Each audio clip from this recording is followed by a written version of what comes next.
private and language academies. Yeah, academies, language academies. So Kasi hanggang sir, dun kung lang. public ka, ang isa pang maganda doon, when you retire, 'di ba? Yung years of service mo talaga hindi masasayang kasi yung it's worth Yung it kahit na ang tagal mo pinaghirapan, 'di ba? Pagdating ng mm, retirement, yung, lahat ng mga nakikita kong teachers na nag-retire, they get to invest mm. in something kasi siguro talagang malaki yung ano nila, retirement Well, pay. well, masasabi ko yung nanay ko nag-retire. Yeah. Hmm, So totoo. may naiipon din. Oo. At Kaya least, lang di ba, pagtanda mo, oo, you have something. yes. Ano siya Oo. more than 2 decades before I was even born doon na siya nagwo-work. So malaki na talaga So, yan. oh, hindi nga pala siya teacher ano. So, ano lang just a reminder. Pero ano siya, nagstay siya sa same company for like three or 4 decades. 4 decades, I think. Ooh. I don't Public. remember. I'm so sorry. It's a Public to. private Private. hospital. Okay. Mhm. So, Buti ayun. nagbibigay Bali, sila. Mhm. nagbibigay sila at ano siya kasi, ang tawag dito. Baliktad ako sa kanya. Ayokong mag-retire like that. Ayokong magstay sa one company and spend all my life there. Gusto ko yung palipat-lipat, iba't iba na experiences. Mhm. So, ewan ko, gusto kong gayahin yung ginawa ni Arnold na bawat dekada ng kanyang buhay, iba yung ginagawa niya. So, parang ganun din ako. Sino si Ayun. Arnold? Sorry. Arnold Schwarzenegger, the Terminator. Yeah. The governor. He's the governor. Okay. Sorry. Hindi ko Okay. na-connect yan. Okay. Ako, idol ko kasi. So, I see. ano ko lang ito yung same video na binigay sa atin. So, I remember watching this pag ako ay nasa bus. Mhm. Um, Medyo mahaba yung video niya, 20 minutes. Okay. But, I don't know if you guys still remember this guy. Nasaan na yung share? Ayun. Wala pa rin eh. Ba nangyayari sa akin? Lutang. Okay, ayun. Yan. Do you see it now, guys? Tuzi Yeah. Talks. So, Okay. marami pala siyang video, pero yun nga. Mini lecture, pero Yeah. 23 minutes long. So, Greetings all and welcome to a session here at Tuzi Talks. In this series we're going to be talking about how we evaluate and assess language in a typical second language classroom. We're going to begin this series with talking about a variety of concepts and issues. In particular, we're going to be talking about the different types of assessment and tests that are out there, and a little bit of a talk on classroom-based assessment, and then current issues involved in the assessment process. Let's begin by just looking at a bunch of definitions. We have one major word here, obviously, which is assessment, which many people have probably heard. It is very different from the idea of testing. Assessment is identifying or evaluating. very similar pala siya sa na-discuss last Friday. Pero at least this time, in detail. Evaluating the current condition or the current progress of something. In this case, the current progress of our students. It's kind of like a little snapshot of what's going on with that student with regard to their ability or their condition as a language learner.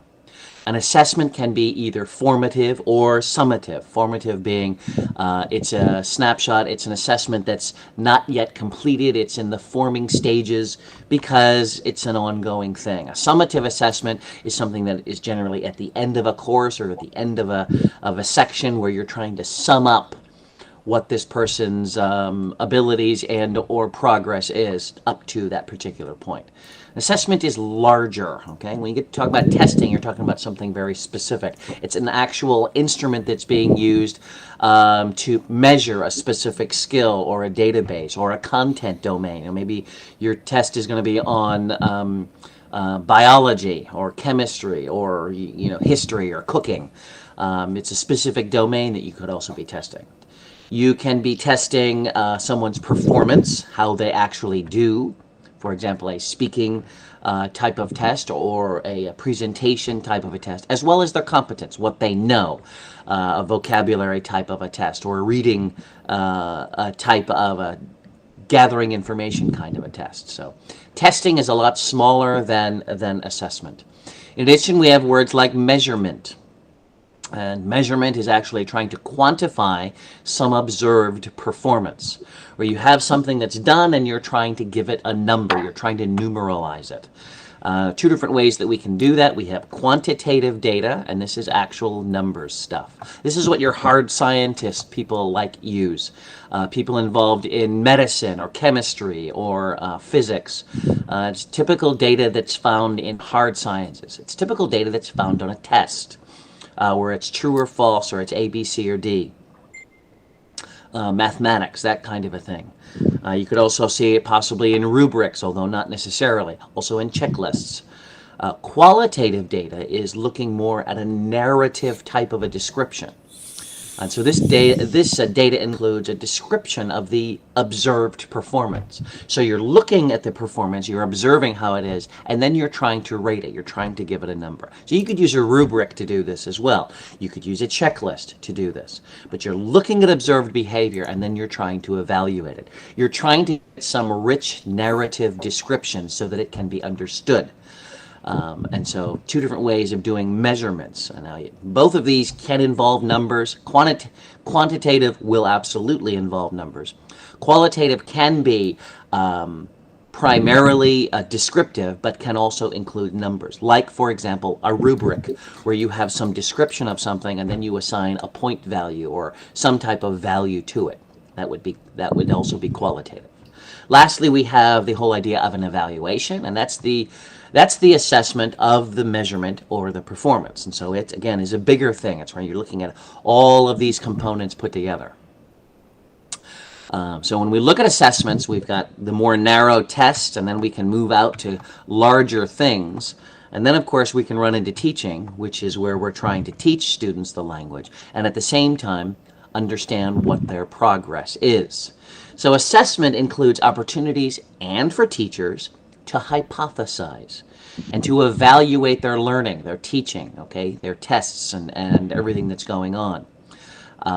So that's going to include all of these components together. Even teachers are going to hypothesize. They're going to be evaluating what they've learned and what they know. All of this together is going to be an evaluation. Now, let me take a look at some of the characteristics of assessment. Assessments can be informal or they can be formal. Informal being you're walking around as a teacher and you're noticing what your students are doing, and you can use that as a form of an assessment. So, for example, you're listening to your students talk in pairs about a particular topic or using a particular skill or linguistic element, and when you hear students use that in the appropriate way, you can start ticking things off. Oh, well, they've done that. That would be more informal. A more formalized type would be systematic, where it's a paper test, or it's evaluating someone giving a formal speech. Maybe it's a final exam or a final presentation. Okay? It's more of the formal thing. It can be informal or formal. It can be formative, which is a tentative evaluation, or summative, generally end of semester, end of course, end of unit type of an objective. Okay, you can have norm referenced. Okay, normalizing. And so we're trying to even everybody out. We're not testing everyone against the test. We're not assessing everyone against the unit. We're evaluating everybody against everybody else. Okay, so test takers are evaluated against the group, where the mean or the median or the standard of deviation, the percentile rank are all identified. Okay, oftentimes when students are taking state tests, or when they're taking a test like a proficiency style test, okay, where they're being evaluated against they're being put in a rank. Where are they in compared to other people? That would be considered a norm reference test. The TOEFL would be something like that, where you can compare what your score is with others across the country, across the world, okay? A criterion reference test has specific criteria. has specific information that's being tested for that particular test. This is often the type of test that you have in a class where, for example, you've studied European history, and now you're going to be taking a test on European history in the Middle East, in the Middle Ages. It's a specific time frame, a specific location, specific dates and events and people, and now you're going to be tested on that information. That would be a criterion referenced test. We also have different types of tests, types of assessments. So one type of an assessment is an achievement assessment, okay? And this is where you measure the knowledge, the skills, the abilities of the material directly taught in the course, okay? So someone is learning how to bake a cake, well, we're going to measure that directly with some type of thing because it's actually taught in the test. Have you achieved the goals for this particular unit, this particular course, this particular, performance, okay? So that would be an achievement type of a test. You have a diagnostic test, and that's basically trying to find out where you are within the material. So, for example, we're all talking about language here. You give them a diagnostic test. You find out what their their syntactic abilities are. You find out what their lexical abilities are. You find out what their speaking skills are, and you can gauge those so that you can say, okay, this is as high as you go. And so we're going to put you in a class that does the stuff a little bit above that, okay? Because you're identifying where their strengths and weaknesses are. And where those weaknesses are is where you're going to plug them in so that they can strengthen those areas and get stronger. You have placement tests. So basically it's a type of a proficiency, a type of a diagnostic, although it's not really diagnostic. It's more of a proficiency where you're simply saying, here's your general ability against everybody else. And so we're going to put you at this level because we've identified you. Oftentimes, placement tests need to be done quickly, and so they're not as deep and as robust as they could be if you were actually doing a proficiency-style test. But they need to be done so that you can put students within a program. Sometimes when you do a proficiency test, you take those scores, and then you may revise this student up or down in the first week or so because you're realizing that the placement might be off a little. That's typical to happen. A proficiency test measures the knowledge, the skills, and abilities compared to other second language learners and also native speakers. Again, so it's a test of general ability, not a specific data that you're actually measuring. So the TOEFL test would be that type of a test. You're measuring you against what a native speaker would be or against what everybody else who's studying language would be. And so it's not specific data. It's not specific information that you're going to be testing. Lastly, our aptitude tests, which are kind of going out. They're not as popular as they used to be. An aptitude test is the kind of a test that measures the likelihood that you will do well in learning language, or the likelihood that you'll do well in whatever. But it's an aptitude, your knack for doing something. As I said, they're not as popular as they were in the past. Most places right now definitely focus on placement tests and diagnostic tests. Let's talk about some issues in language assessment, in particular some of the behavioral and integrative influences on language. Now, there are behavioral and psychological language-related studies that are focused on specific segments of language.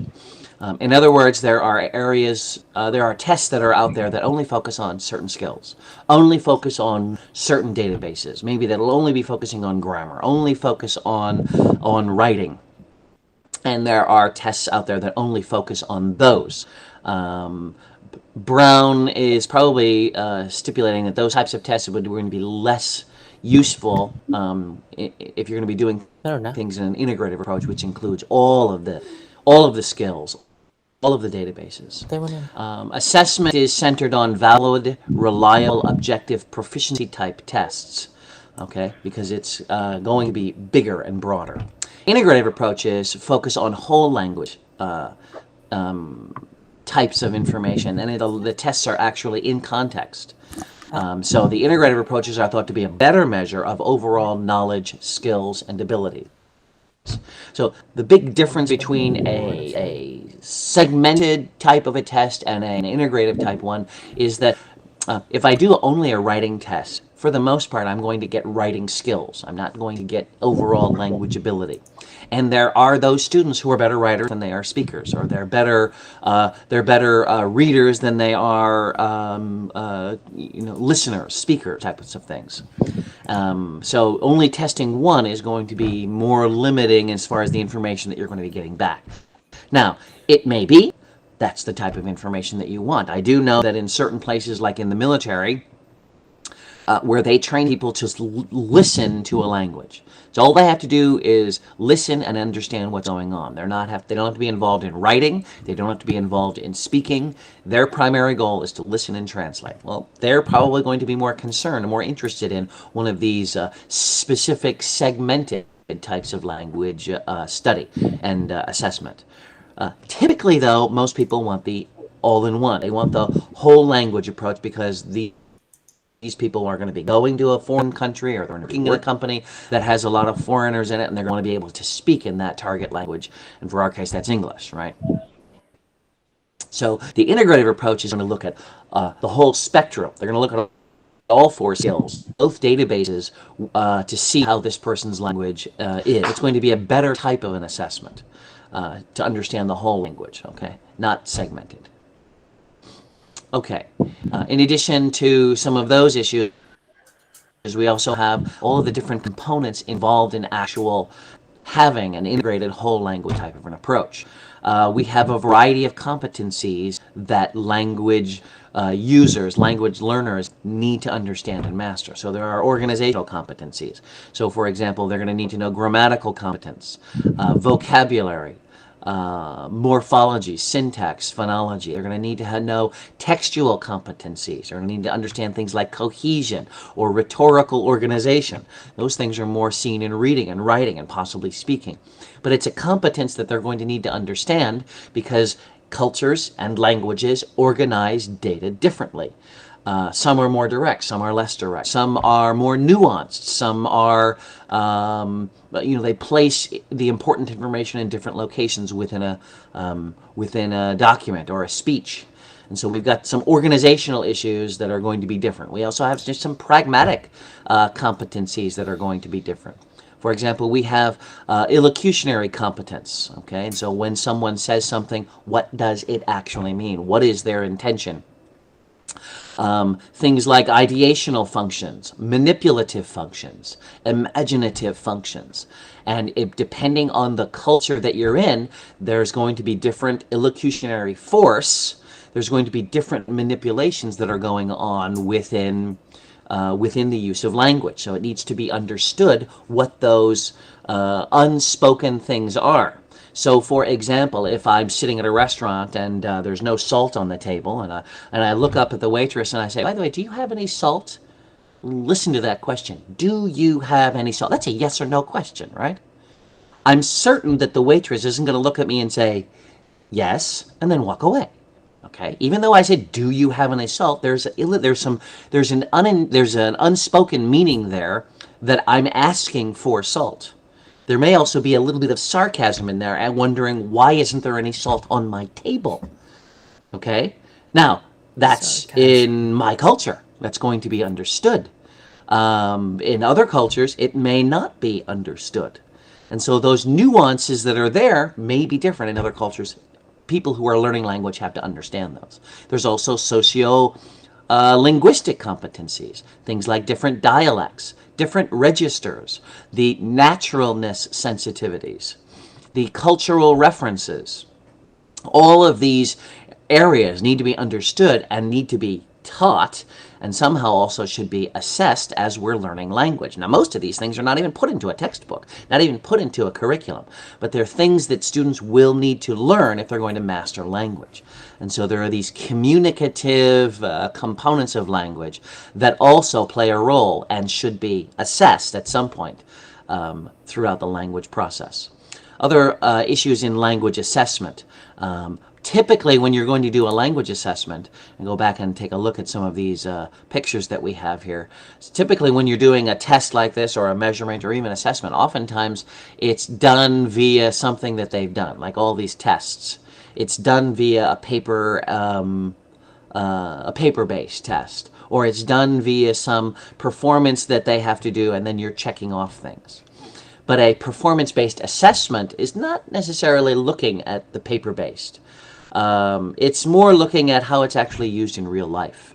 Okay, performance-based assessments are designed, they're like opportunities to demonstrate someone's proficiency.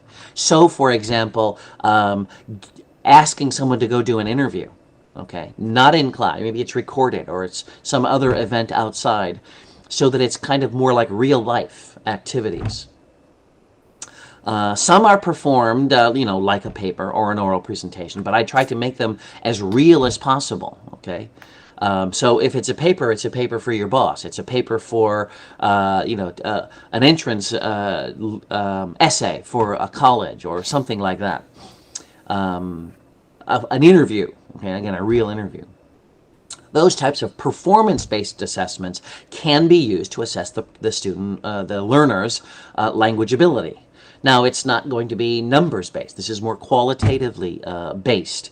So you might have a rubric. You might have a lot of rich description that describes the performance, okay, and to see whether it meets the standard for passing this particular assessment.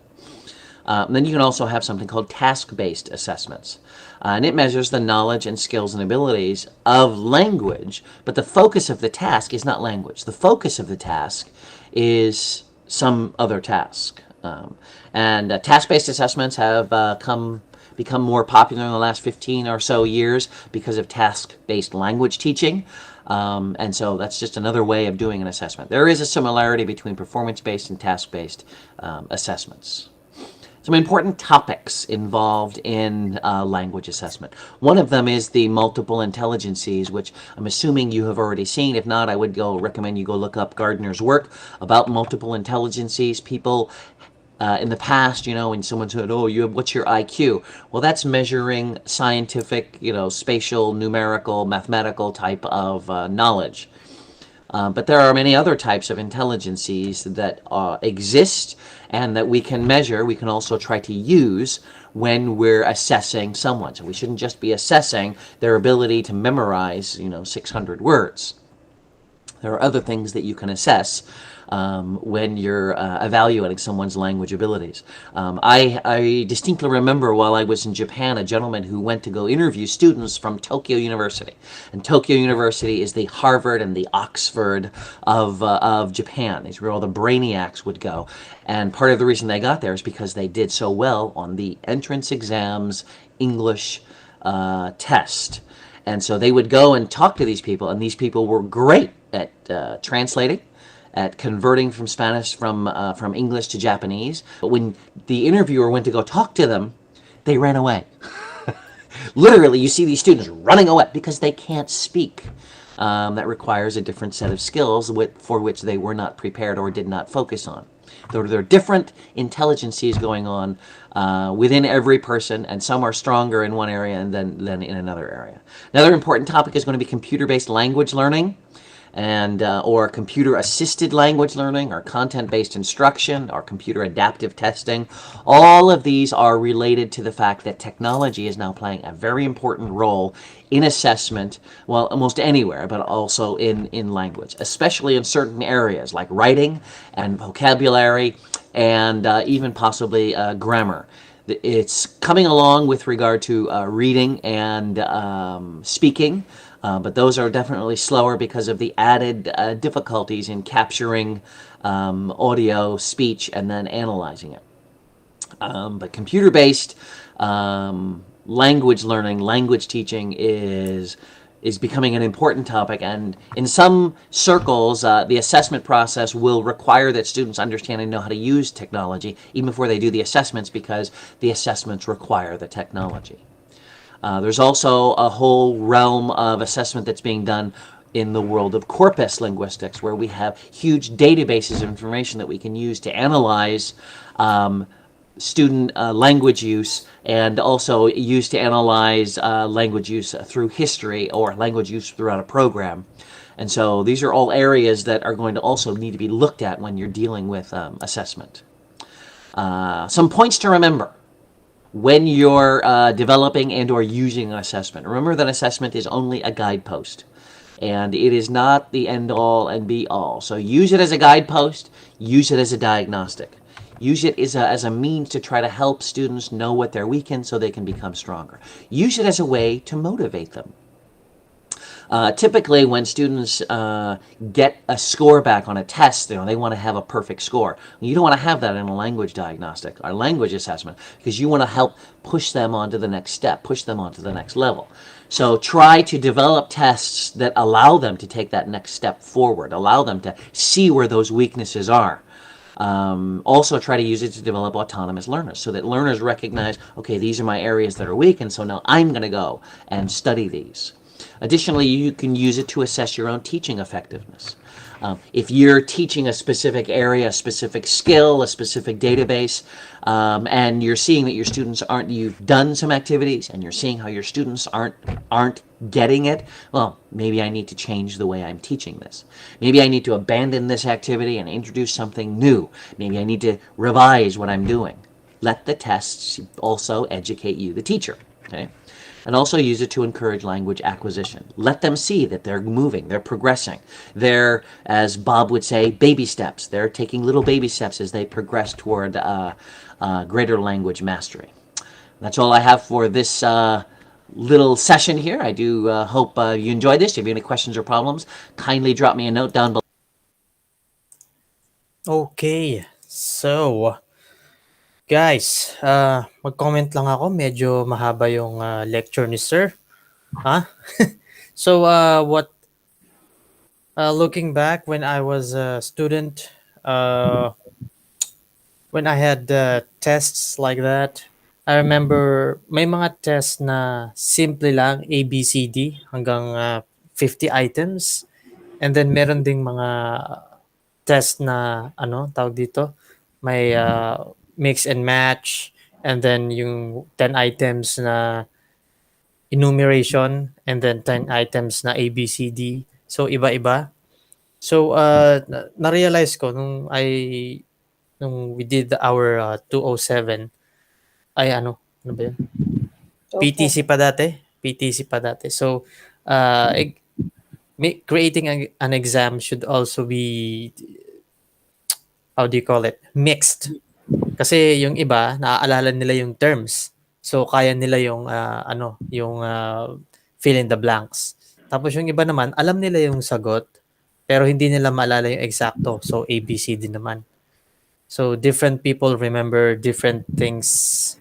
So, ngayon nag-207, dun ko na-realize yung formal and informal.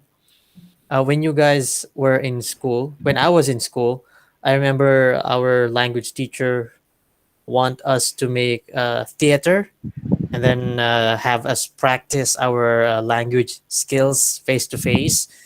So hindi ko siya naintindihan dati, because I thought if we are just give us an exam, and then we will write the answers, and then that's it. So because of 207, na-realize ko na, okay. So merong formal at informal. Kapag ka merong informal, you have actual practice dun sa natutunan mo. Kasi kapag ka paper test lang, in the real world, hindi mo siya, it's not exactly what you see on paper. So it's very different. So yun lang.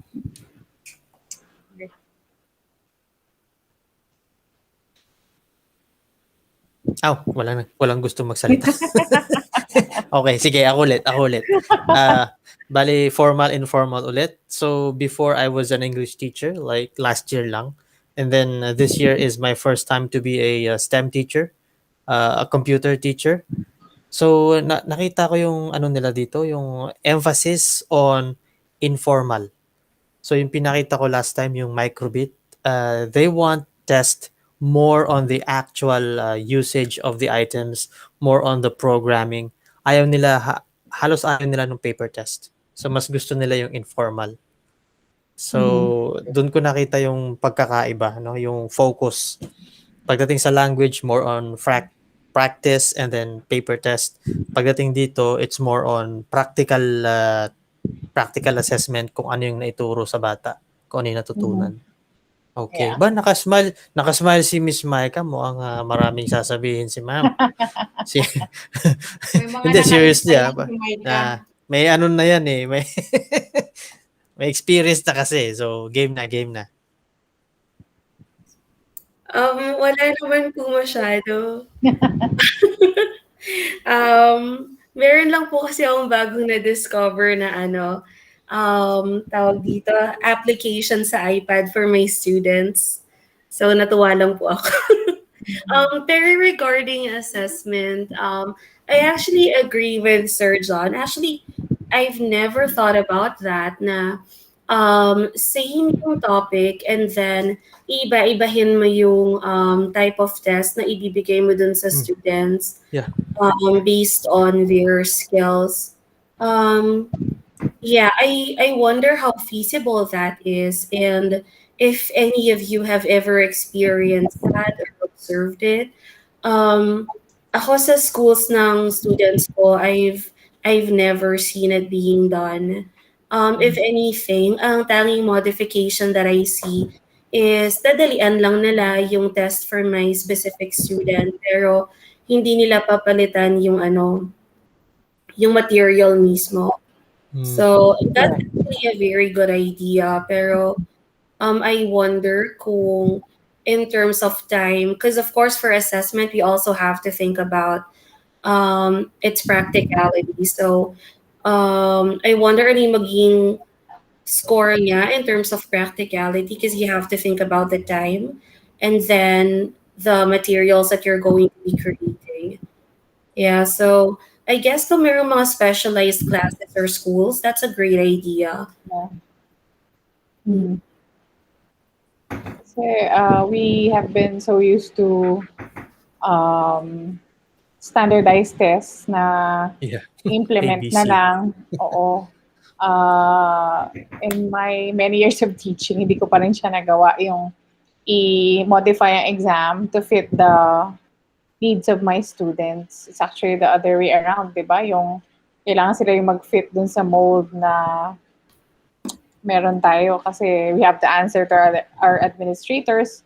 Kailangan nating yung pag-score ay standardized din. So, pag binago mo yon, more work for the teacher din, di ba? So, Yeah.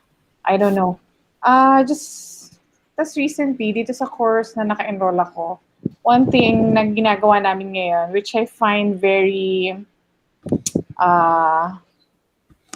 practical, and as a learner, parang mapipilitan ka talagang to read up on the materials, is we do group activity. There's a question that will be posed to the group, and then ibigyan kami ng 20 minutes to record a session. Like this, something like this. So, dapat lahat kayo iikot, sasagutin niyo yung question sa 20 minutes. So, kailangan ma-articulate mo lahat yung ideas mo. At the same time, makapag-interact ka dun sa classmates mo. I found it at first medyo parang nakaka-intimidate kasi it's hard to, kasi used to writing tayo nung ano, 'di ba? Pag may exam talagang susulat mo, pero ibang katulad sinabi dun sa pinanood natin, speaking is totally a different skill na ang hirap niya i-translate yung alam mo dito, sasabihin mo, i-organize mo. Kasi sanay tayo na sinusulat. So now, ginagawa namin to, parang sobrang struggle din ako kasi when I write, I can present my ideas in an organized way. Pero kapag sasabihin ko na, tapos yung mga terms medyo ngayon ko pa lang nakilala, parang struggle siya talaga. Talagang sakit sa ulo. So, but it works because napipilitan ng estudyante, lalo yung setup natin ngayon na ang hirap nila evaluate kung talaga natututo. That's a great, I think, at least for me, it's a great idea. Yung talagang i-require sila na mag-present ng something based on a question that is presented to everybody, na lahat sila dapat may response. So, I don't know if that will work for for younger learners, siguro hindi, no? So siguro pang high school tong ano na to or pang college. Pero that's one kind of assessment na performance-based na rin siya. At the same time, kailangan mo kasing gamitin yung mga nabasa mo sa readings eh. So titingnan nila yung mga theories kung nagagamit mo siya sa pag-justify ng mga sagot mo. So, I think kung ganito yung ginawa sa atin sa UP, I would have learned more. Kasi ang ganda ng discussion with other classmates and their inputs na hindi mo naisip na ganun pala yung application. So, it's a very good practice of performance, communicative performance. At the same time, yan nga, check mo. Kasi malaman mo yung estudyante ko, nagbabluff lang eh, kung iniimbento lang yung sinasabi, di ba? Lalo kapag nagsasalita na, mas kitang-kita mo. So, yun, it might, sa mga nagtuturo ng high school, it might be an idea that you can explore. Yun lang. Ganda siya, pero mahirap. Mahirap siya. Miss Oh, Eden. parang Yeah. Tahimik si Miss Eden. Hindi, dadagdag ko lang dun sa sinabi ni Ria na yung ngayon ba na modular kasi yung mga bata, di ba? Tapos sabi nung pamangkin ko, kasi may 4 yata or 6 pala. 6 na pamangkin ko. O, 6 na pamangkin ko high school, middle school at high school. Sabi nila, may online class din naman daw sila, may interaction sa teacher online. So, hindi talaga like yung modular lang. But then, yun nga, yung assessment nila ba, hindi nga kasi, walang masyadong interaction. So, limited lang yung skills na na-acquire nila. So, since limited, I don't know kung paano gawin yun kasi since limited yung skills na na-acquire nila, siguro limited din yung or I don't know if may reflection yung mga teacher on if they are evaluating the students' learning on different kinds of skills. Yung parang ganun ba? So, nakaka-worry talaga siya. Yun ngang sabi, di ba may pinalabas dun sa World Bank na yung declining talaga yung learning ng Filipino students, which is very denial dun ang ating undersecretary sa DepEd. Tapos yung yung sa primary school grade 1 to grade 5, naalala ko kasi dati even sa even yung speaking skills na din nga na sinabi ni Ria na paano siya i-gauge, 'di ba? Kasi nga speaking skills siya. Pero naalala ko dati kasi grade 3, grade 4, grade 5, every grading or every may tayo. I don't know kung sa inyo, pero naalala ko grade 4 pina-memorize ng at least isang stanza ng poem, yung All Things Bright and Beautiful. All creatures, great and small. Di ba? Naalala niyo yun? Yeah. May action pa yun. All things bright and wonderful. The Lord God made them all. Yung parang ganun. So, I think isa din yun sa mga assessment. Siguro, sa mga parents, parang siguro repetitive kasi memorize lang yan. Pero siguro nagawa yun ng mga teachers kasi it's also one way of assessing students on their pronunciation, their intonation, diba, on how they act also sa pag-deliver ng poem na yon. Kasi ang naalala ko when I was in grade 5, pa lang ako, parang all things bright and beautiful, all creatures reason so ganun pa lang, diba? Tapos nung pinamemorize na kami ulit nung ganyan din na poem yung sa first year high school na ako. Parang, syempre, kasi parang memorize ko pa rin naman. Kasi, di ba, parang ang tagal-tagal na pinamemorize sa atin yun. So, naalala ko pa yung first stanza at meron din pala yung kwarto kasi na ginagamit ko doon sa ancestral house nila daddy. Meron palang poem doon na All Things Bright and Beautiful. Kaya naalala ko siya. Pero, nung ni-recite ko na siya sa first year high school ako, sabi nung ako nga yung parang nag-volunteer to to recite on the first or second day kasi 'di ba feeling ko kasi matalino ako so nag-volunteer ako parang ngayon binigay yung poem tapos ngayon ako nag-present or the other day pa kasi sabi ng teacher namin parang mali or something. So gusto ko nang mag-ano tas sabi ng teacher ko kasi syempre all things bright and beautiful are creatures great and small sabi ko ganun. Tapos sabi niya wow, you still memorize that poem. Sabi niya, but I will give you another chance and I hope by that time you can articulate, pronounce properly, your intonation, not so fast. Yung parang ganong sinabi ng teacher ko. So what I'm saying is that sana kahit kahit ganon yung method ng tawag nito ng ano natin ngayon sa Pilipinas, yung study natin ngayon, bigyan pa rin sana nila nung 'di ba sabi ni Rhea kanina hindi natin alam kung paano nila ginagawa yung assessment kasi nga parang yun nga walang maganda siguro kung sa sa high school or sa middle school at high school siya papagawa.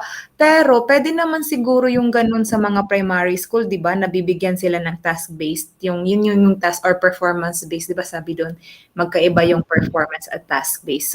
So feeling ko magiging effective naman yung ganun na sa language kung siguro the same way ba na papa-upload nila yung parents ng kahit one stanza lang na poem na na i-recite nila. Yung parang ganun ba, at least makita nila yung kung i-check man nila yan or hindi, at least yung bata nakakapag-perform, memorize siya, kung ano man yung task na ibinibigay doon, nakakapag-memorize siya so that napapractice din niya yung speaking skills niya, hindi man yung conversation skills, pero yung speaking skills, pronunciation skills, yung parang ganun ba I think it still boils down to how the teacher apply those kinds of things that as a matter of fact this is a very basic education I think kasi naalala ko nung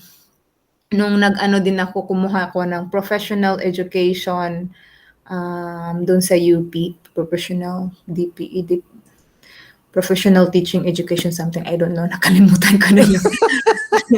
Teka muna. Professional teacher certificate? Yun ba yun? Diploma of professional teaching or something like Diploma of PTC. Professional Education, DPE pala yung sa amin.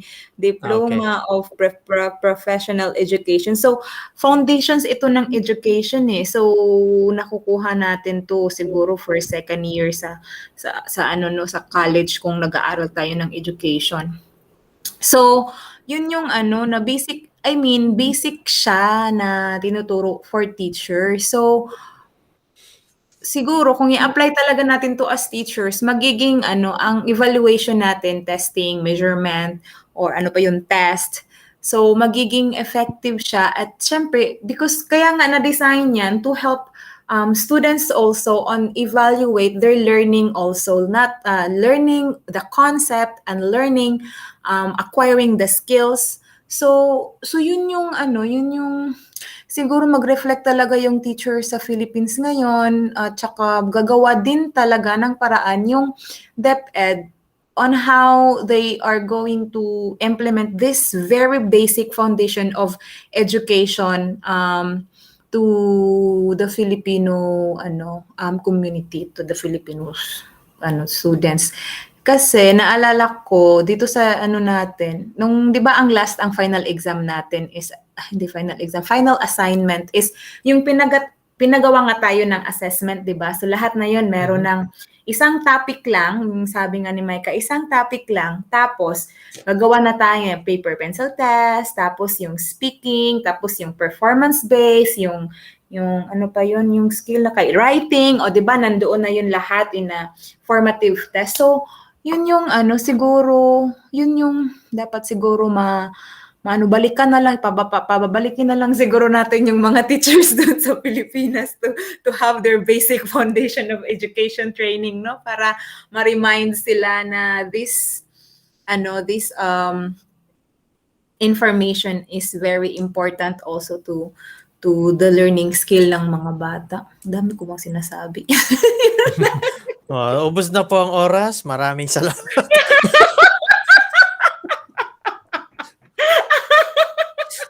Sorry po. Na-overwhelm ba? Ako yun lang. Yun lang yung naalala ko. Ay, ko sa assessment na naging emotional ako dahil sa mga learning skill ng bata. No? So, kayo naman, maging emotional naman kayo. Kevin, ikaw, alam ko, meron ka ng dyan.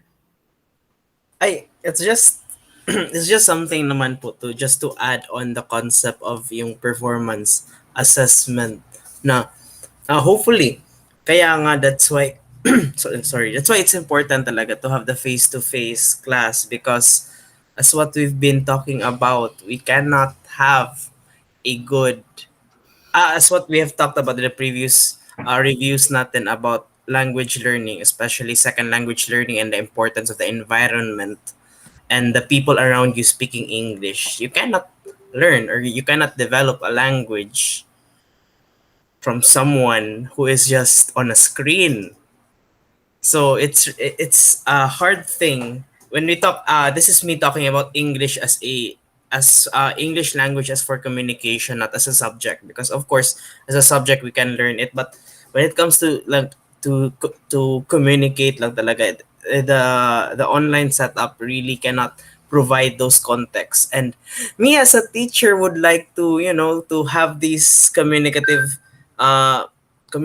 activities for the students. So one thing that I would implement, or something that I would put into next school year is I would let them, instead of my students actually, when they watch my video lectures on YouTube, I just let them answer an exit ticket. So, and then me as a teacher, I'll just browse through. Okay, what you have learned? Oh, okay, sige. So ito. Uy, may isang student na who is foolish. Nagbinuang sa iyang exit ticket. What have I learned? So what have I known before? So yun.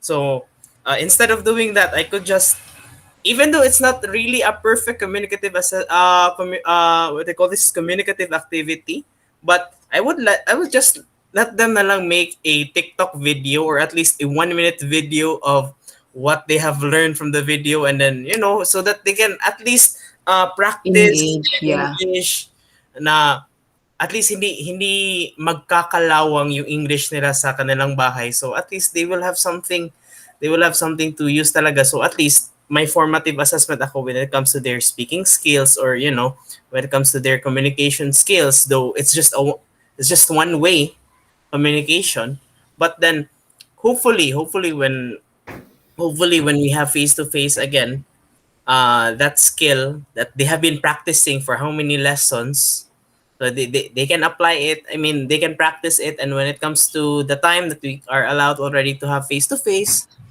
the students can I can really see an improvement talaga sa students, because they've been practicing it during their TikTok videos or whatnot. So yung mga videos na yun. So aside from the performance tasks that I give, kasi as what I've shared to you before, yung what they call this, yung thrust ng school, especially nung nag-online class, is talagang performance task na lang lahat. So yun. So I mean, I'm also thankful talaga na we've realized the importance of performance tasks ngayon lang during the online school. Kasi of course, how can you effectively do the assessment in the house with just a Google form? Kasi I tried, I use forms for my formative assessment, and then it's makikita mo talaga na the students are just asking the answers from their classmates. Parang okay, bayanihan tayo. Tulungan na lang natin yung lahat. So yun makikita talaga, kasi yung mga perfect scores magsusunod na talaga yan. So from let's say for example, yung klase ko is from today, and then the deadline is 5 o'clock. So starting by 3 o'clock, 3:01, 3:02, sunod-sunod talaga yan ng perfect. In just 5 minutes, ma-perfect na lahat yung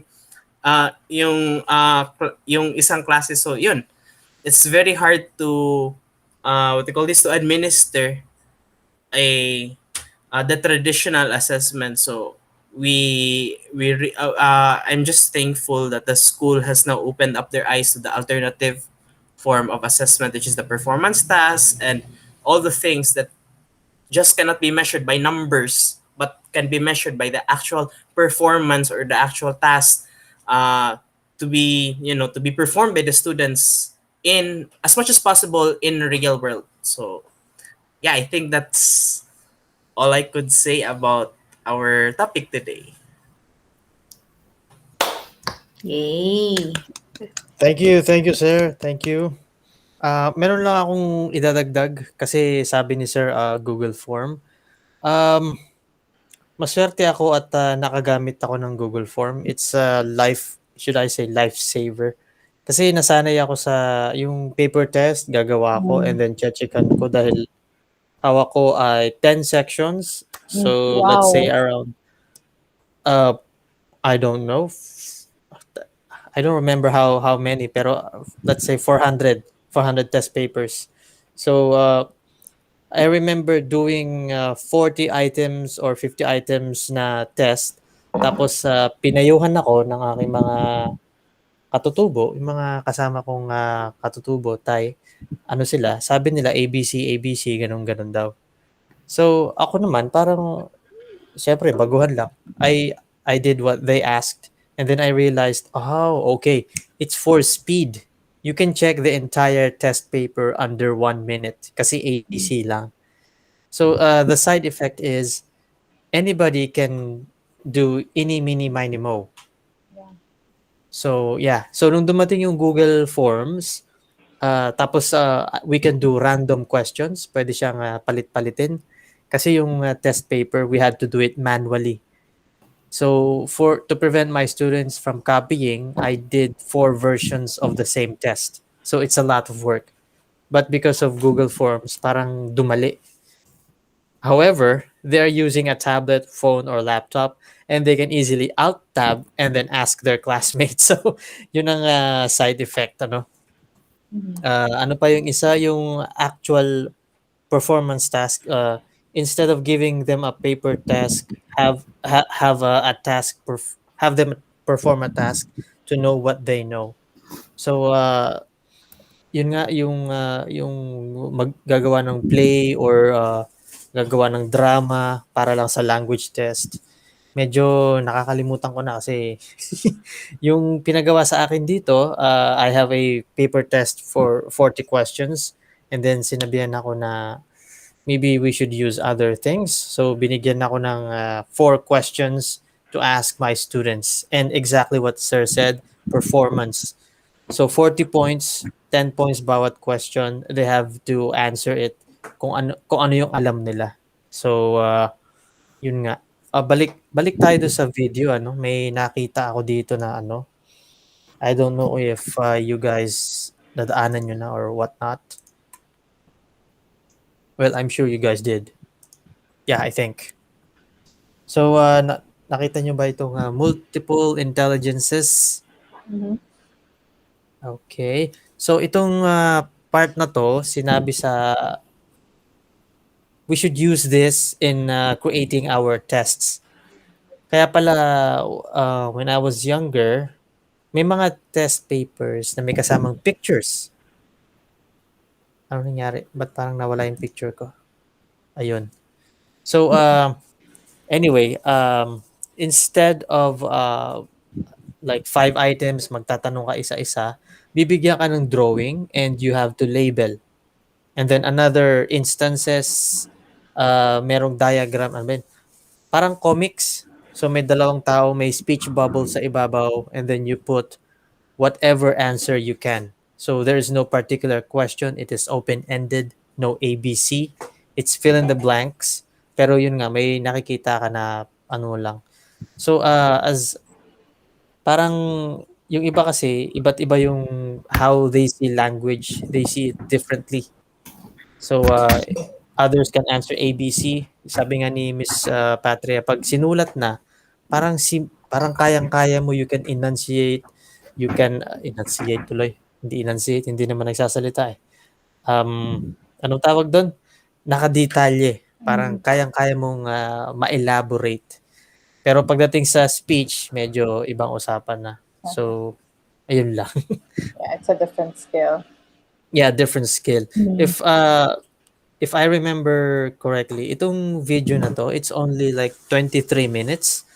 But hinimay-himay ko siya dahil ang daming information. First 5 minutes pa lang. Oh, may ano. Ano yan ha? Sorry.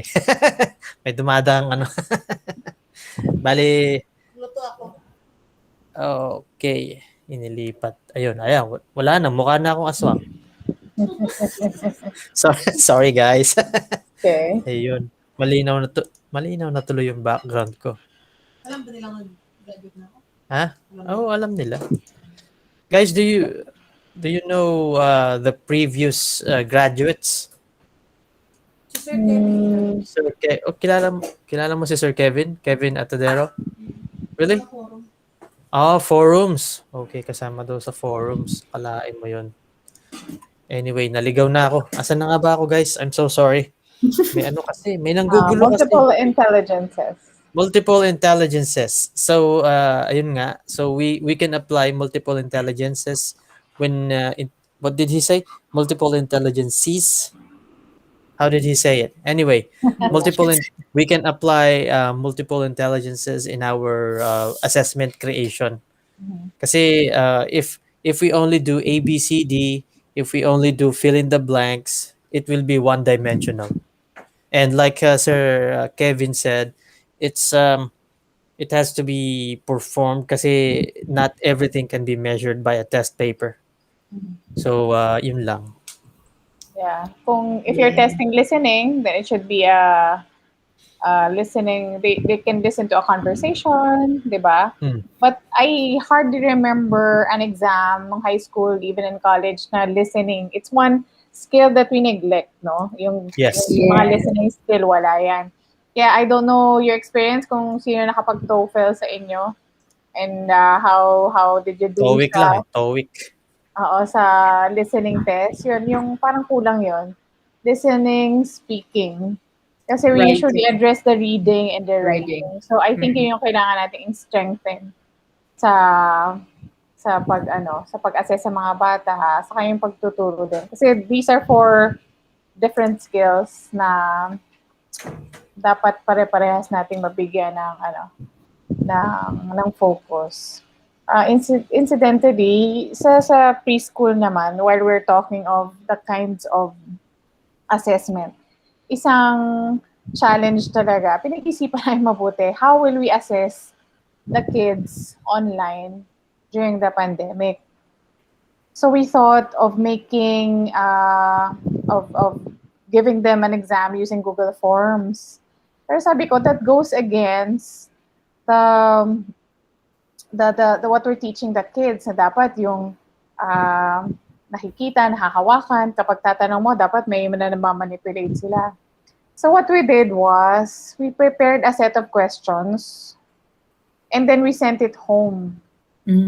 Pinadala namin sa bahay. So what we did, we spent one-on-one time with the kids, tapos may pina-prepare na kami na materials. Like for example, simple addition, meron kaming paper bag, tapos may mga pegs, yung sipit sa damit. So, sasabihin namin, halimbawa yung equation is like 2 plus 3. So, maglalagay muna sila ng 2 dito sa isang side. Tapos merong addition symbol sa gitna. Tapos maglalagay sila ng 3 pegs. So, ilan lahat? So parang ganon. May namamanipulate sila. Tapos saka pa lang nila, since hindi pa sila nakakapagsulat, but they can recognize numbers, they will cut the number 5 from the provided piece of paper. Tapos yun yung ipipaste nila dun sa where they should be pasting their answer. Of course, assisted to ng adult. Yung nga lang, hindi ko alam kung tinuturuan na lang or ano. Pero at least, what we're after is maisip pa rin nila na hindi ganun ka-abstract yung pag-iisip. Kasi 2 plus 2 sa 4-year-old, parang medyo very abstract siya, no? So, yun, ginawa namin ng paraan na talagang, yun nga, matrabaho sa teacher kasi we had to prepare the questions in such a way na pwedeng may mahahawakan yung bata while answering the question. So, that's a struggle na to think of an appropriate kind of assessment for 4-year-olds. Kasi sabi nila, at 4, you shouldn't really be assessing children. But then again, naghahanap ang parents. Gusto nila merong result kung meron na natututunan. So, kailangan ibigay pa rin namin na kahit na 4 years old, tinatanong na namin kung ano na yung mga natutunan. Kasi kailangan ma-quantify sa parents yung mga nangyayari sa classroom, even though online. But interestingly, even though we were online last year, yung mga 4-year-old students namin, natuto magbasa. Interestingly, kahit na online yung instruction. So,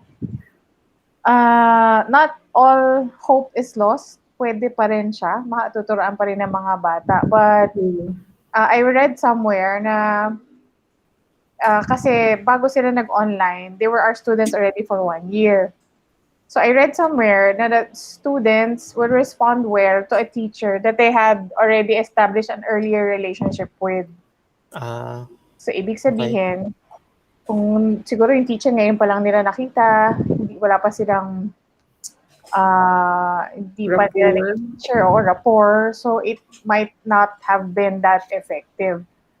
So parang nung nakita ko ngayon, nakapagbasa yung mga bata, even though online yung setup, sabi ko, mukhang tama naman, mukhang totoo. So, I don't know kung it also is the same for older learners, pero sa mga tinuturoan namin, that really worked kasi trusted na ng mga bata yung teacher, magkakakilala na sila. So, yun, that's one thing I'm grateful for, na nakabasa pa rin sila. Kasi dapat bago sila mag-kinder, yun yung kailangang, did you know na before makapag-kinder ang bata, dapat nakakabasa na sila. Oo, prerequisite na ngayon. Prerequisite na ngayon. So, ang aga. I did not know that. Yes. So, very, very heavy yung burden sa amin. To really expose them to reading, to the sounds of letters, sounds of words, ganyan. Oo, kasi yung mga pamangkin ko ganun yung parang hindi tinanggap yung isang, hindi naman hindi tinanggap, parang sinabihan na hindi pa kasi marunong magsulat sa grade 1 na yun hindi ba marunong magsulat nung whole ng pangalan niya, yung sabi nung ma'am, yung bata mo nakakasulat pero super mahina daw, yung parang very slow pace. So, kaya tatanggapin namin to conditional. So, I suggest ipapa-private tutor niyo yung anak niyo. Yung parang ganun, maano na sila ngayon, samantalang ako dati, kinder lugaw lang ako. Pumupunta lang ako sa kinder centers para kumain ng lugaw. Parang laro-laro lang. Wala nang kinder lugaw sa inyo, no? Ngayon. Pero sa akin, dati, laro-laro lang yan. I don't even remember. Kinder lugaw tawag sa amin yan, sir, yung mga barangay na may mga centers, mga daycare centers. Oo, tapos pumupunta lang ako dun, kumakain ng lugaw, tapos uwi naman ako ng bahay.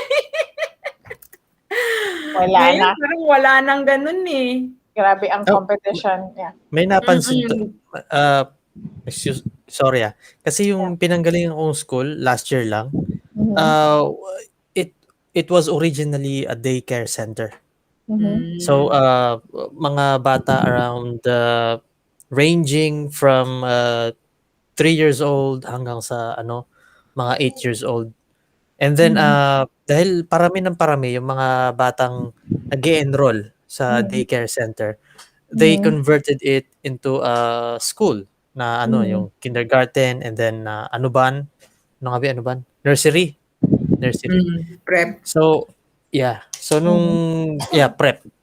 And then nung dumating ako, saka siya nagkaroon ng elementary. 1 year before nga dumating ako, parang grade 4 lang dati. 1, 2, 3, grade 1, 2, 3. And then nung dumating ako, umabot na sa 6. So, nakikita ko yung pagkakaiba ng ano nila, assessment kumpara sa assessment ng ibang private school. Elementary kasi. Yeah. Oh. Kilala mo ba sila? Ito, ayun si Sir Kevin. Ito. Forum nga lang. Ikaw kilala ka ba nila?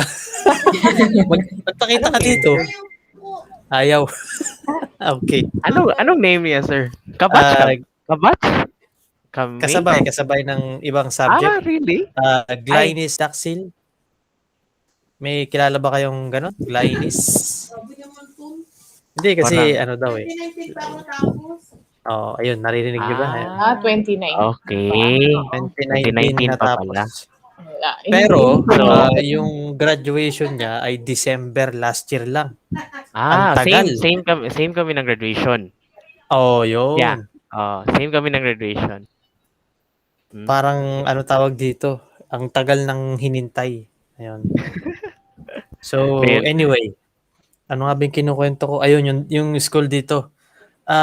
Hindi naman sa inaano ko sila, no? Pero alam niyo yung big ticket exams, yung mga midterms at saka finals. It's supposed to be like 40 to 50 items. Sa atin, 'di ba, sa Pinas may mga 100 items pa. So, laking gulat namin na yung mga big ticket exams nila, 20 items. And it's like grade 6, grade 3, mga ganun. 20 items. So it's paano ba i-explain? Very shocking. Kasi parang ini-expect namin mga 40 to 50. Nung ginawa namin yun doon, parang nagalit. Welcome back, Teacher Micah. Ayun. Oh, may mask na. Anong nangyari? Naging ninja na siya. Naging ninja. Parang si Scorpion na. Scorpion, Hello. get over here. Okay. Hello. Sorry po. Okay. Ay, lumabas ka ba? Okay, sorry naman. Okay. Ayun. Balik tayo sa kinukwento ko. Asan na ba ako? Ayun nga, so I'm not sure if you guys experienced that one in your respective areas. Medyo nakaka-shock lang. Kasi, ayun nga, from daycare, naging school, kinonvert hanggang sa naging elementary school. Right now, nung pinakamarami, around 900 students. A total of 900 students. Pero nung nagkaroon na ng pandemic, nalagas. So, around 400, 500 na lang siya. Tama ba? 900 pa rin. Really? 900 pa raw pala. Ba't ganun? Ba't yung... okay. Napalitan pala. Okay. Anyway, so yun nga, 20 items. And nakaka-disappoint lang. Yun lang gusto ko sabihin. 20 items for midterms and finals. So when we did yung nakasanayan natin 40 at 50 items for midterms and finals, maraming nagalit. Maraming na-shock. So yun lang. Si Miss Micah, baka may gusto po kayong idagdag. Sorry po, ano na pong topic natin? Same lang. I-comment ko lang, sir. Depende siguro sa time, sir. Kasi hindi ka naman makakapagbigay nung exam 40 to 50 items kung 30 to 45 minutes lang yung yung time na iti-take mo yun, diba? Oo. So, depende pa rin siguro kung tama yung tama yung calculation nila sa sa time na ba. Kasi sa amin, 45 minutes kasi ang per period namin. So, nasa lang kami, 35 to 40 30 to 40 questions. Kasi depende yon. For example, ang part 1 is all about understanding and comprehension. So, 'di ba, nasa easy domain lang 'yun, so mga 30 seconds lang 'yun for multiple choice or whatever, matching time. So, answer that to that. So, 10 items, something like that. So, hanggang sa like part 1, knowledge, understanding, part 2, parang may comprehension, tapos konting application or synthesis doon sa multiple choice. Depende kung anong question na nga ano mo, tapos mga 12 to 15 questions yun, part 3 hanggang sa mag part 4, tapos yung part 4 parang essay na, yung extended constructed test na they need to like 5 minutes, 3 to 5 minutes to answer that extended constructed question. So I think it doesn't I mean for me hindi siya yung na kung ilan yung questions, but it's the quality of the question. Kung ano yung mga kung Ayun, anong type oo. of question yun ba, kung quality, kung like for example pang knowledge question lang yun or pang comprehension question. Syempre pag knowledge at saka comprehension questions, madali lang yun kasi lang yun sa memory lang yun tsaka sa cognitive. Whereas yung application, kailangan nilang mag-isip talaga, may critical thinking. So medyo matagal-tagal kasi ipaprocess pa yun ng brain. For example, kung yung situational, even if multiple choice lang yan, pero situational yan. So kailangan ng critical thinking. So that question might need 1 minute or 30 to 1 minute to like 60 seconds, 75 seconds. So mga ganon, depende yun sa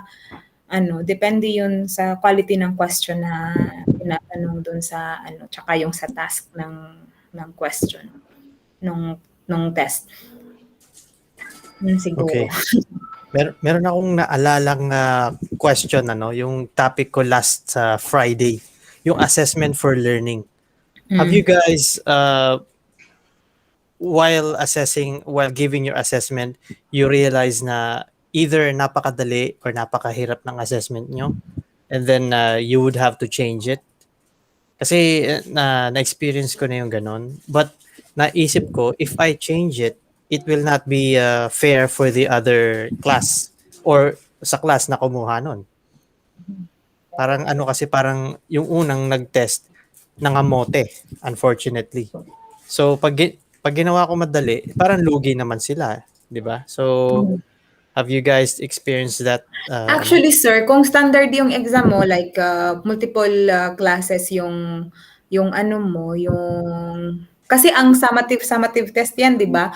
Ang summative test naman, you can re-evaluate, reconsider those questions after the exam taken. Na kaya nga may sample test tayo dapat di ba? May sampling yan bago sa bata kasi i-analyze ang question kung difficult ba or ano bang kailangan i-change ang sa question na yon. So, kung for example, napatake mo na yung isang klase, so you don't have to change that for the next class. Kasi ngayon, sabi mo, nahirapan nga yung isang section, isang klase. Baka naman pala, sa isang klase, mas madali na yun sa kanila. Yung parang ganun, kasi medyo may mga ganun mahirap yun sa ibang grupo, pero sa isang grupo, nakukuha naman nila. Kaya that's how I think you do the sampling also. You have to test multiple groups para malalaman mo yung reliability nung at saka validity nung question. Ayun. Kasi pag penalty mo yung kasunod, hindi na siya pantay, hindi na reliable, di ba? So, ayun. Yun. Na-experience ko yung ganun. So, ayun nga. Ano ba yung ginawa ko? Since it will be unfair, I keep same exams for everyone. And then the next time, the next round, next year, different class, saka ko siya binago. Oo. Pero, Ganun ayun dapat nga. daw yun, sir. Oo. Yun. Kasi ang summative exam, nagre-reflect naman yan sa sa institution, hindi yun magre-reflect sa formative, yung dapat magre-reflect, bibigyan ng feedback on students. Pero pag summative exam, it's the prerogative na ng admin tsaka yung teachers to modify, to redesign, yung something like that, to revise the questions. Na yun ng admin, 'di ba, under na yun ng admin tsaka ng faculty. Yun yung bali yung sa amin dito yung head teacher. So yung mga namin, exams namin, isasubmit namin sa kanya, and then he or she will sign off. After that, saka namin pwedeng ibigay sa student. Pero yun nga, after mag-exam, makikita mo yung resulta agad. So, paano ba yan? Meron nga palang isa, merong national test. Meron dito, meron din sa Pinas. Hindi ko lang alam sa Vietnam at saka sa Indonesia. Oo, meron sir. May Hmm. ano nga, isa sa mga major exams nila, major subjects nila, literature. Meron sila math, English, science. Kasi sa atin, math, English, science, Filipino lang, di ba? Mhm. Sa kanila, math, English, science, math, English, science. Kasi lahat yun in Vietnamese, math, English, science, literature sa kanila. Mm. Even Napansin for ko, major subjects nila. they prepare their lesson towards that national exam. Yun ang napansin ko dito. Yes, that's So, correct. That's medyo even here. medyo nakakaano. What kasi yung national test, it's not a standard, it's not a global standard. So hindi naman sa ini-small ko yung mga test nila kasi um if I show you an example, it's a head scratcher. So yun na lang, best adjective I could think of. Yes. It's positive. So yun nga. They direct their energy and lessons towards taking that test instead of learning the language in as a Yeah. whole. They're just trying to pass that particular test. So medyo sa Pinas ginagawa ba 'yon, sir? Miss Patria? Ginagawa ba 'yon? No. No? Sir, No. meron akong Yeah. experience actually nung elementary ako, and I'm not sure if that also happened nung nasa high school na ako. So yun nga, sa public school ako nag-aral for both elementary and high school. Dun sa elementary namin, ang nangyari is merong achievement test. I forgot ano yung tawag doon, pero it's a national test. Ang ginawa sa amin, I guess a few months leading up to the exam, pinapapasok kami every Saturday. Tapos, pinapatake sa amin yung same exam na lalabas during the national test. So, Practice, okay. ang nangyari, nakabisado namin yung exam. So, ako like probably out of, I don't know how many that was, but probably out of 100, isa lang yung mali ko. Wow. Pero, Naalala ko yan, Maika, pero ano yun nga, piling-piling mga estudyante yon. Naalala ko yan. Wow. So the same exam the same was given to you as exam. reviewer. Tapos nung Yes. high school ako, parang hindi na wala kaming review na every Saturday. Pero nung high school ako, parang nung national test na, pinili din kami yung siguro mga talino. Mga selected mga chosen few. Tapos minatake din kami nung ganun. Actually, ang tawag yata doon yung parang i-evaluate yung I don't know if some achievements, yung parang evaluation ng school, yung parang ganun. Yeah, kasi ang lumalabas po doon, ang pagkakaalam ko, kaya pinili talaga kami na kabisaduhin yung content ng exam. Kasi lumalabas siya, para siyang competition between schools. Yes. Mm-mm. Na, What do you call the exam? parang NEET po, N-E-A-T. Oo, parang neat. Yes, oo. oo. So yun, parang iniisip ko na ang hirap paniwalaan ng mga assessments na lumalabas. Yes. Galing sa Philippine government kasi. Nang bash na. Oo. Halaka. Kasi, Correct. buong buhay ko, sa public school ako nag-aaral. So, kabisado ko, yung kalokohan. Yeah. Kalokohan ng mga teacher Public ko. school lang po meron. Sa private school, wala po. Wala po kami ganyan. So, talagang pag may mga lumalabas na reports, whether magaling tayo or whether hindi tayo magaling, it's very hard for me to believe it. Yeah. Kasi talaga bang chinek niyo yung natutunan ng bata or pinakabisado niyo yung exam sa bata? Oo, True, that's sad, true. no? Kasi dito, hindi ganito dito. Same sa Thailand, parang ang curriculum nila leaning towards the national exam. Lalo pat kung ano ka na, like grade 12 ka na, lahat yun. Kaya even yung, sabi ko nga sa inyo dati, even yung literature analysis essay, literary analysis essay, memorize nila yun. Wala. Kasi nga, yun yung kailangan nilang isulat doon sa test nila. Oo, kaya sabi nila, Parang ano, lokohan lang. reduce talaga, boring ang literature kasi ganito lang yung ano. Sabi nila, teacher, look at this! All this book, yung parang module kasi ginagawa nila yung parang siguro mga 60 to 120 pages. Ipapamemorize mo yung sa bata. Tsaka ang essay, ang What? poem, line by line. Memorize nila yun, sir. Really?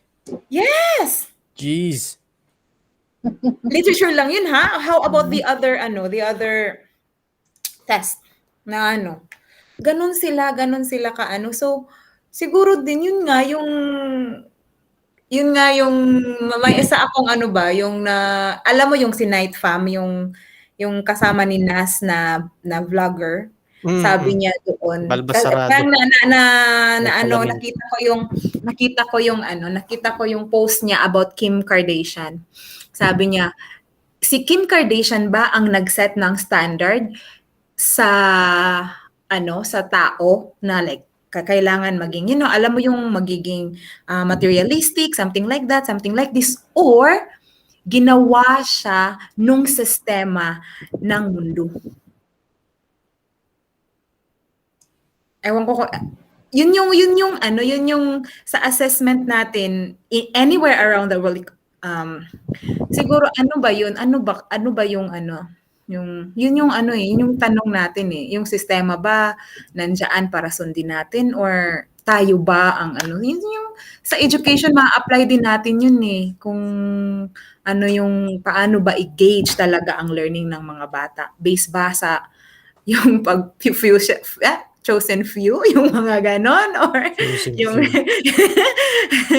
'di ba, yung standard ng mundo, yung standard ng education natin, yung pag-deliver ng like, yun nga, kailangan nilang makapasa doon sa yung school nila, makapasa doon sa national exam. Same lang, Philippines, Thailand, Vietnam, same lang yung style nila na talagang puspusan nilang idininikdik sa mga bata. Kailangan mong ma-memorize to, kailangan mong gawin to. Kasi ang school lang ganon-ganon, tapos they will just say, yung parang misleading sa mga bata ba? Kasi sasabihin nila, kailangan mong yan kasi dapat mataas yung grado mo makuha kasi pag hindi mataas yan, hindi ka makakapasok sa college. Yung parang ganon. So, syempre, ang bata, scary yon about their future, di ba? So, yun. Yung life talaga as a teacher is very challenging because alam natin yung sistema, pero ang natin ba na how much the student learn. Ano ba yung nakukuha ng estudyante sa loob ng classroom. Kasi pag tinuruan mo yung bata ng how and why, yung what, madali na lang yun sa kanila. Pero kasi pag ang tinuturo mo ang what, hindi nila alam kung paano at kung bakit, 'di ba? Yun yung challenge natin as a teacher. Oh, ha? Anong nyo? Oo, agree. Agree, Eden. Naalala ko lang kanina yung pinakita ni Sir John na short video. Yung evaluation, para siya yung umbrella. So under that umbrella, we have testing, teacher, assessment, and I forgot the others. Ito ba yan? Yes, oo. So what I realized is that we, as a teacher, ang ko lang, very narrow yung tingin ko sa testing na hindi umabot sa evaluation. Kasi sa akin, ang test is the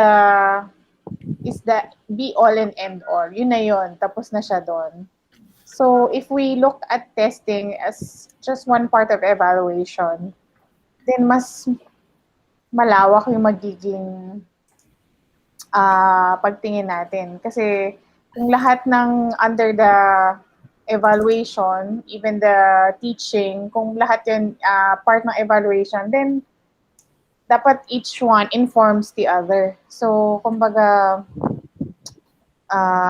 hindi lang matatapos sa assessment ng mga bata. dapat bumabalik din dun sa, bakit ganyan yung naging resulta ng assessment? How will that inform your teaching? And also, kung hindi sila, if they did not do well in the test, maybe there's a need to reteach. Huwag muna tayo magtuloy dun sa lesson. So, Ayun, isa pa yun. I think lumalayo tayo dun sa ano talaga ng ano, kung ito yung umbrella nga ng evaluation, parang very narrow yung nakikita natin. Yung testing lang just for the sake of giving exams. Grades, yeah. Ang ganda sana nung ano niya, no, nung pinaka-goal niya. Kasi, yung perspective, yeah, that's, test is just one small part. Measurement, assessment, and teaching, even the teaching part. Kasi we don't usually associate evaluation with the teaching part. Kasi parang tapos na yun no? So, Nabigay ko na. Yung evaluation. Nabigay ko na yung topic na kailangan i-cover. Kayo na bahala, estudyante na yan. Pero kasama pala tayo, no? So, that's very something that we need to think about and i-reframe din natin yung pag-iisip natin about assessment. Pero yun nga, tali tayo sa mga administration. Wala tayong magagawa doon. Tsaka it might, very ideal yung ganyang pagtingin kasi how many of us really has the time para isip, bakit ba nagkaganyan yung exam? Ano ba dapat kong gawin? Magre-reflect ka pa talaga na gano'n, di ba? Pero yun, ang ganda lang nung ang ganda nung goal niya. Pero in reality, we're so overworked. We have so many students. We have so much paperwork. Mahirap na siya talagang gawin pa in real life. Ideally, sana. Pero ang ginagawa ko dyan, siguro ang sagot niyang mga natin na yan, yung sa formative assessment. We as teachers, we should be creative enough to give them formative assessment that can really assess also their skills, the whole language skills. Kasi doon mo na yung nag-engage ba sila sa lesson nila, yun yung nag-engage ba sila sa activity nila. Kasi pag napapractice nila yung core skills, whole language skills dun sa formative assessment nila, madali na lang yun sa sa summative Kahit pagbalik-balik rin mo yung question, for example sa akin, kasi ginagawa ko talaga yun yung I really try to not experiment but I really try to apply ideally yung mga natutunan ko sa UPOU. Saka gusto ko rin kasi na na yung alam mo yung engagement ng bata. Kasi 'di ba talaga ako talkative. So ayokong magagawin yun sa mga estudyante ko na naboboard na sila, nakikinig sa akin, ako na lang lahat yung ideas, yung mga ganon. Kasi especially sa literature, gusto kong sila mismo gagawa nung tawag nito, sila mismo gagawa nung Synthesis? mga like analysis na yon, synthesis na yon. Sila yung mag-analyze ng mga yung bakit ganito yung So before ko sasabihin sa kanila, for example, let's say ang $1,000, let's say $1,000. Before ko sabihin sa kanila yung theme talaga nung kasi ang nakikita ng bata yung love story na rejection Yun yung nakikita ng bata usually kasi syempre teenager yan. Pero before ko sasabihin sa kanila na hindi pala yung life's journey pala yun, kahit nangyari yun ang timeline kasi ng story is one day. It happened one day lang, no? So, yung palang yung every stage, every character pala, it's a journey to oneself pala. At your young age, gaganito ka. At yung second stage is young age ka, happy-go-lucky ka lang. Ganito yung life Coming mo. of age.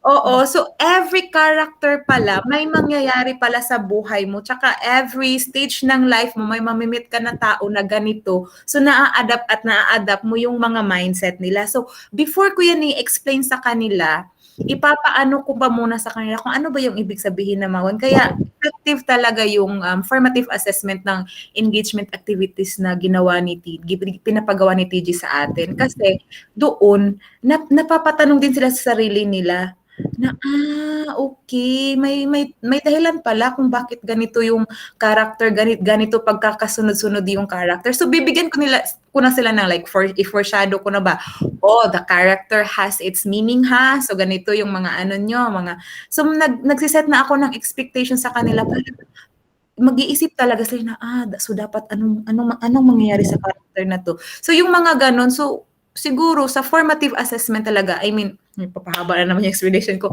Sa formative as teacher, sa formative assessment tayo babawi kasi alam naman natin na yung summative assessment talagang for administrative compliance, diba? For administrative compliance. And so doon tayo babawi na lang sa formative.